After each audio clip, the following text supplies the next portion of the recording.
Hello again, this is part two where I cut off unexpectedly. So I took the tankard off and I also cut the video off. So here we are with our decoder inserted.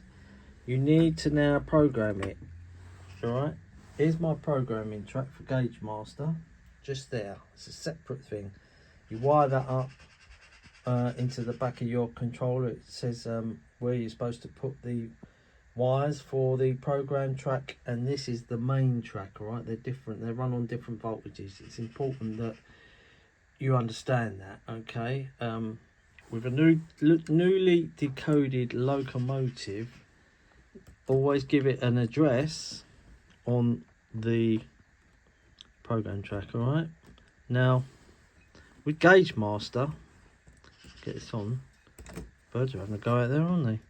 With Gauge Master, once we get this on, I've chosen EMU because it's supposed to be easier to rail. Right, there you go, that's on. Right, let's move them screwdrivers over.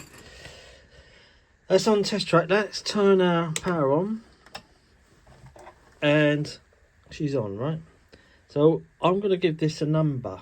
With Gauge Master, that would normally be set to default number 3, right? On the all decoders are set to number 3, but I want to give this number 128. All right, so with Gauge Master, all you do is go to the program track here, press this button, it says program. All right, press enter. It's asked me what address do I want to give it. I said 128, so it's 128. Now I'm going to press enter, that blue one, watch.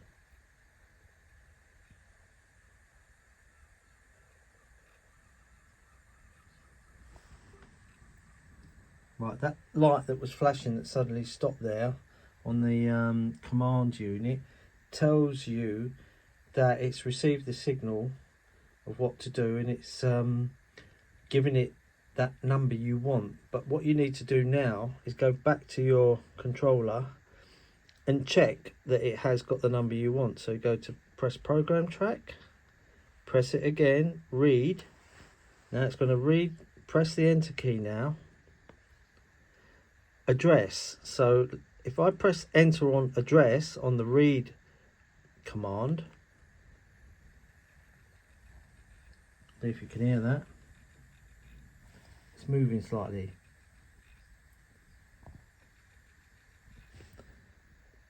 There you go. It's now said that I've given it address number 128, and that is how you fit and program a decoder, and it goes for all mates of decoders. As long as you fitted it in right and lined it up properly with those pins, you should get a feedback reading. If you get anything else or error come up, do not put it on here, because that means there's a fault.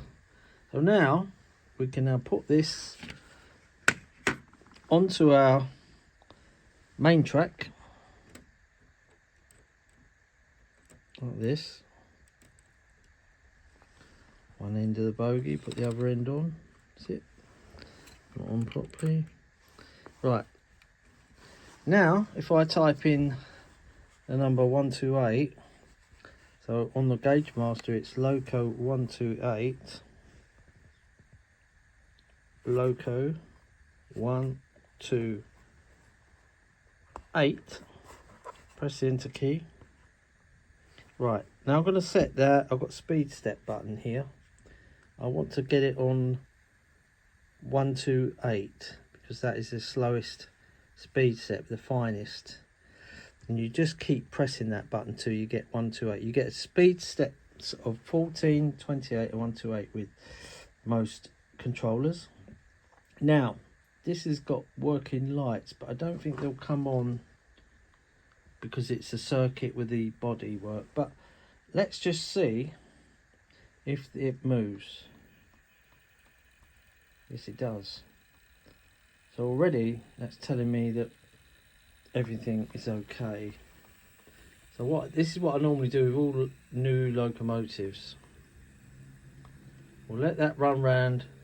Usually what I do is run it in one direction just to make sure that the motor's working okay, and then reverse it.